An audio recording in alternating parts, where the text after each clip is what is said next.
Daniel Karpantschof is a serial entrepreneur, and he's at it again. Daniel, welcome back to Rainmakers. Thank you.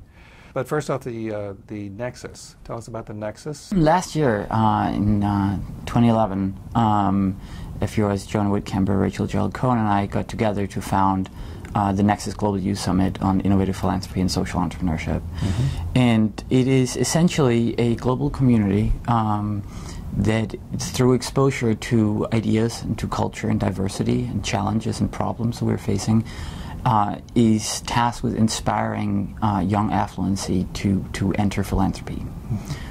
And the young affluency came from all over the world. From all over the world. And lots of them young people who were heirs of old money. We had a good mix, I'd say, of heirs, heirs-to-be, members of royal families, and self-made entrepreneurs. Let's get into Project Echelon, because seriously, it's very exciting. As you said, it moves from theory and organization into action. Yeah, in the social equation of driving, or the equation of driving social change through philanthropy, there are multiple elements to that, and Nexus fulfills the inspiration gap, and through inspiration drives that part of it. Another part of that equation is enabling young people or older people alike, really.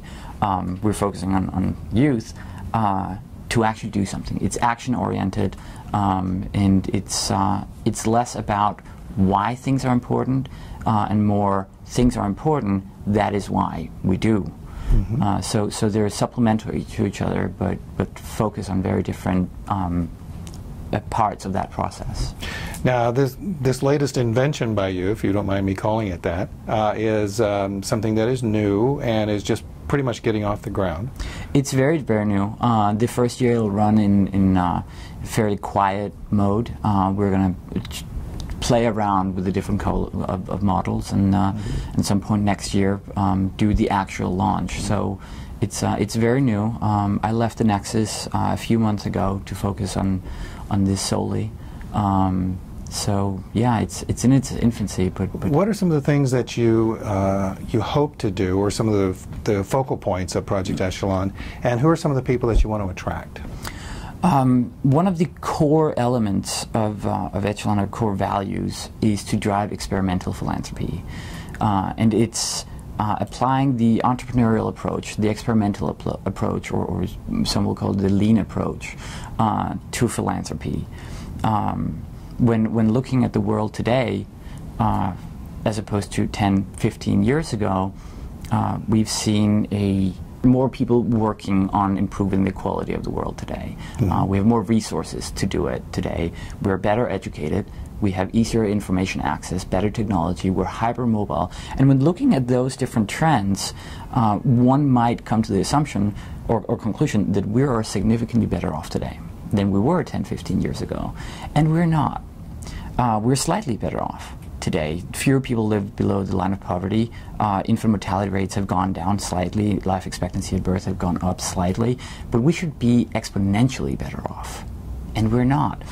And philanthropy is not exclusively to blame for that particular lack of development. But when looking at philanthropy, the phrase or the term is about 200 years old. And before philanthropy, we had charity, and before charity, we had alms. And the notion of the fortunate giving to the less fortunate is older than the Bible. And for about 8,000 years, we've been applying the same resources, and we've been applying the same framework of thinking to solve these problems. And it's very clear that they're actually not working very well. And in this, you're taking on a very, very big group of people. Oh, I know. Yeah. And that's okay. That's what I say. But it's very clear that there's a systemic inherent flaw in the models and the institutions that we've built. And there are some amazing institutions out there that do amazing work. And I'm thinking, especially within innovation and experimental philanthropy, such as the Gates Foundation, and they do amazing stuff, and they want to be more innovative, but the framework that they're applying is no different from any other foundation that we see around the world, which basically frames the conversation from the get-go. any grant process that we see in any institution are fairly identical to one over. So when we talk about innovation in philanthropy, what we really talk about, as it is right now, is a tolerance to risk. How tolerant is this particular organization to take a risk? And you're talking about now the donor, basically. The donor. Yeah. And that applies to the recipient as well, because obviously there's a reflection of values and so on and so forth. But experimentation and innovation is much more than just tolerance or aversion to risk. There's a whole conversation, there's a whole mindset, a framework of tools that is never applied. And those are some of the issues that Project Echelon is going to take I'll up. bet you're getting a lot of positive response to this, aren't you? I'm getting positive response. I'm also getting negative response. I'm getting some interesting conversations, that's for sure. Well, okay. I mean, you opened up the door. You got to tell us about some of them. So. Some people don't like most people don't like being told from a guy who's basically coming from the outside saying, well, what we do is fairly ineffective and pretty wrong. And there is much more we can achieve. With philanthropy, it's accumulative, as with many other things. Wealth is accumulative, experience is accumulative, and so on and so forth. Which means because of philanthropy, the nature of the flow from entry to exit, so to speak, which is often end of life, really. The powerhouse within a family or a foundation or a trust becomes very stagnant fairly fast, which means entry of new ideas, idea diversity, barriers to entry for new actors is very, very high. Idea diversity is very, very low. And by creating a platform that enables new entry, or enable entry for new actors, we can basically add value to the conversation by saying, well, these people actually don't know a whole great deal about institution building, but they have an expertise within solving a specific problem. They also happen to be very creative. They also happen to be very well connected. And Echelon is essentially taking the quote of Margaret Mead, never underestimate the power of a small group of committed people to change the world. In fact, it's the only thing that ever has. Take that quote as an abstract and say, you have a small group of committed people to change one specific issue. They have one passion that they want to change about the world, and inject it with steroids. We have the partnerships. We have a platform of knowledge. They happen to be well connected. They happen to have the resources, because the almighty dollar will always be the talking point when it comes to driving change. They have the resources. So let's go out and actually do something. And it's a tremendously powerful sentiment that you can have this group of people and move something forward. The one thing I want to ask you about is that we have heard more and more this year for the first time that a realization that a person is not a series of silos, that a person is, if there's a comprehensive approach taking to understanding the whole person, the whole person's problems, and that, yes, I have bad health, but I can't make a living, so I can't feed my family, and so it all works together. And so I'm going to go do something desperate to be able to get food for my family, and it all works together.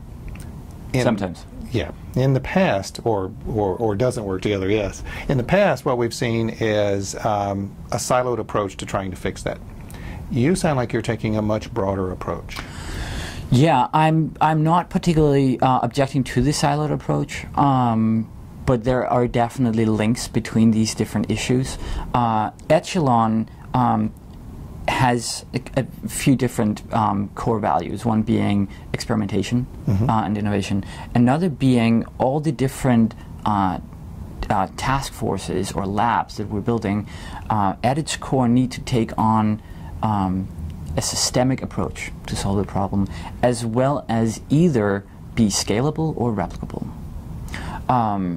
So it's what we set out to do is create an incubator of, in phase 17, 7 years from now or whenever, have built a knowledge warehouse of ready deployable solutions that basically tackles different sets of problems Some of them might be linked. Obviously, there's a link between infant mortality rates and economic development. But the problem, the underlying mechanism, might actually be an isolated problem. One will affect the other, sure, and might actually solve the other, or be an obstacle. Once you solve one problem, you have another. So there will definitely be a component of knowledge sharing and so on and so forth across these different platforms. But by providing a focus, remove the noise. Whenever we attend conferences, and right now it's CGI, and before that it was Blow On, and there was Nexus, and so on and so forth, Social Good Summit. Whenever we're at conferences, there's a high level of noise. A lot of conversations going on. There's a lot of people in the room. So both audible noise, but also intellectual noise, you want to call that. Put people in a room, shut the door, saying, this is what we're working on right now. And that will provide a certain focus that I think is, especially with my generation of millennials and so on and so forth, is actually needed. So when are we going to see that? Well, when are you going to see some of the first results from Project Echelon? Of our first lab, which is our experiment, which is going to take place in Haiti, and applying the model of a regional film commission or regional film fund as part of development aid. And it's a model that's been tried out in many developed countries. It has an amazing track record. It has an amazing history. It's a model that works. It has never been applied to a developed country. And that's very, very exciting. And we are, as said, in the early conversations. A lot of things has happened in the past 3 months when I announced my exit from Nexus to focus on Echelon, but it is still very early. Well, right here at Rainmakers, we're going to be following Project Echelon. Dan, thank you very much. Thank you.